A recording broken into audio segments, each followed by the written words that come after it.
KwaZulu-Natal Police are investigating a murder-suicide after the stabbing deaths of two people at Suncoast Beach in Durban last week.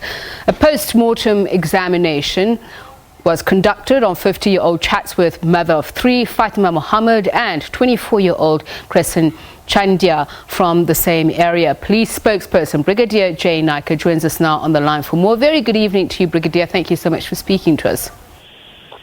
Good evening, Thabiso. So the last time I spoke to you and I asked you about whether or not the murders were connected, you said they were unrelated. What's new now? Well, we can confirm that the detectives at the Durban Central Police Station are now investigating an inquest as well as a murder. This is after the post-mortem that was conducted last week on Thursday. The preliminary findings indicated that the injury on the male victim could have been self-inflicted.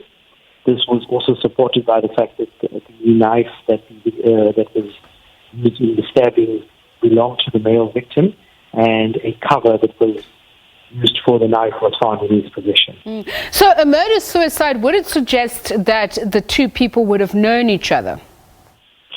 Yes, it would seem so, that they had known each other, correct. And have you been able to establish the relationship, if any, or how they came across each other? No, look, it's very early for the investigation for us to comment on that.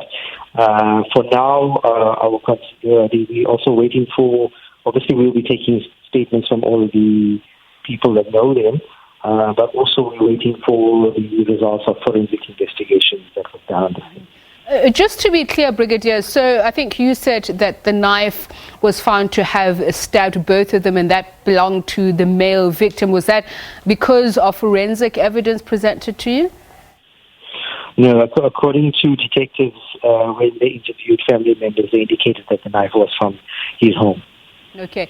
And were you able to establish at least a timeline when they would have met or when the attacks would have occurred?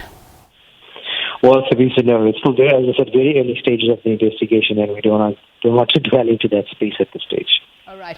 And now let's just talk about what next, Brigadier. Are you interviewing any further witnesses? And obviously both victims are dead. Would there be an accomplice, or would you say that's dead in the water for arresting anyone? Yeah, look, there is a lot more that needs to be done very, very early in the investigation. So there's still a lot of work to be done. As I indicated, all the forensic work that was done on the crime scene, those results are outstanding. Statements need to be taken from everybody and anybody who knew the victims to obviously to link them, and then obviously to prove that there was a relationship also prior to this incident that took place. All right, thank you very much, KwaZulu-Natal Police spokesperson Brigadier Jay Naicker.